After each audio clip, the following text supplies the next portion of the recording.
1988ರಲ್ಲಿ ರಮೇಶ್ ಜಾರಕಿಹೊಳಿ ಹಾಗೂ ಸಂಗಡಿಗರು ಅಬಕಾರಿ ಇನ್ಸ್ಪೆಕ್ಟರ್ ಇಂಗಳೆಗೆ ಅವರನ್ನ AK-47 ನಿಂದ ಶೂಟ್ ಮಾಡಿ ಕೊಲೆ ಮಾಡಿದ್ದರು ಎಂದು ರಮೇಶ್ ಜಾರಕಿಹೊಳಿ ವಿರುದ್ಧ ಕೆಪಿಸಿಸಿ ವಕ್ತಾರ ಎಂ ಲಕ್ಷ್ಮಣ್ ಗಂಭೀರ ಆರೋಪ ಮಾಡಿದ್ದಾರೆ. 1985ರಲ್ಲಿ ಡಿಕೆ ಶಿವಕುಮಾರ್ ಹರಿದ ಚಪ್ಪಲಿ ಹಾಕಿದ್ದರು ಎಂಬ ಹೇಳಿಕೆ ವಿಚಾರವಾಗಿ ಮಾತನಾಡಿದ ಅವರು, 1994ರಲ್ಲಿ ಗೋಕಾಕ್ ಸರ್ಕಾರಿ ಮಿಲ್ನಲ್ಲಿ ಹತ್ಯಾಕಾಂಡ ನಡೆದಿತ್ತು. ಶಾಸಕ ರಮೇಶ್ ಜಾರಕಿಹೊಳಿ ಹತ್ಯಾಕಾಂಡದ ನೇತೃತ್ವ ವಹಿಸಿದ್ದರು ಎಂದು ಹೇಳಿದರು. ಈ ಹಿಂದೆ ಗೋಕಾಕ್ ಶಾಸಕ ರಮೇಶ್ ಜಾರಕಿಹೊಳಿ ಕಳ್ಳಬಟ್ಟಿ ಸಾರಾಯಿ ಮಾರುತ್ತಿದ್ದರು. 1985ರಲ್ಲಿ ಜಾರಕಿಹೊಳಿ 2 ಕಾಲಿಗೆ ಬೇರೆ ಬೇರೆ ಚಪ್ಪಲಿ ಹಾಕಿಕೊಂಡಿದ್ದರು ಎಂದು ಹೇಳಿದ್ದಾರೆ.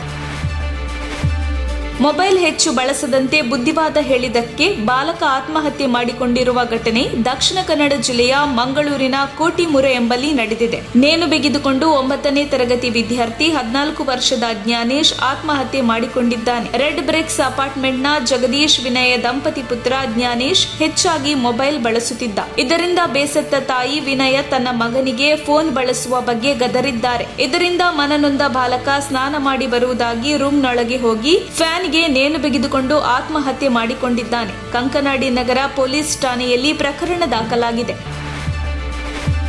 ಅಂಗನವಾಡಿ ಕಾರ್ಯಕರ್ತೆಯರು ಕಳೆದ 8-9 ದಿನಗಳಿಂದ ಬೆಂಗಳೂರಿನ ಫ್ರೀಡಂ ಪಾರ್ಕ್ನಲ್ಲಿ ಹಗಲು ರಾತ್ರಿ ಬಿಸಿಲು ಚಳಿ ಎನ್ನದೆ ನಿರಂತರ ಹೋರಾಟ ನಡೆಸುತ್ತಿದ್ದಾರೆ. ಹೀಗಾಗಿ ಇವರ ತಾಳ್ಮೆಯ ಸಮಯ ಮುಗಿದಿದ್ದು ಸರ್ಕಾರಕ್ಕೆ ಡೆಡ್ ಲೈನ್ ನೀಡಿದ್ದಾರೆ. ಲಾಠಿ ಚಾರ್ಜ್, ಗೋಲಿಬಾರ್ ಆದ್ರೂ ನಾವು ಸುಮ್ಮನಿರಲ್ಲ, ಯಾವತ್ತೂ ಒಂದು ದಿನ ಸಾಯಲೇಬೇಕು, ನಾಳೆಯೇ ಸತ್ತರೆ ಏನು ಆಗಲ್ಲ. ಸತತ 9 ದಿನಗಳಿಂದ ಅನಿರ್ದಿಷ್ಟಾವಧಿ ಪ್ರತಿಭಟನೆ ನಡೆಯುತ್ತಿದೆ. ನಮ್ಮ ಹೋರಾಟದ ಕೂಗು ಸರ್ಕಾರದ ಕಿವಿಗೆ ಬಿದ್ದಿಲ್ಲ ಎಂದು ಮುಖ್ಯಮಂತ್ರಿಗಳ ನೇತೃತ್ವದಲ್ಲಿ ಸಭೆ ಆಗಬೇಕು. ಇಲ್ಲವಾದ್ರೆ ನಾಳೆ 15,000 ಅಂಗನವಾಡಿ ಕಾರ್ಯಕರ್ತೆಯರಿಂದ ಸಿಎಂನ ಮನೆ ಮುತ್ತಿಗೆ ಹಾಕ್ತೀವಿ ಎಂದು ಸಿಐಟಿಯು ಸಂಘಟನೆಯ ರಾಜ್ಯಾಧ್ಯಕ್ಷೆ ವರಲಕ್ಷ್ಮಿ ವಾರ್ನಿಂಗ್ ಕೊಟ್ಟಿದ್ದಾರೆ.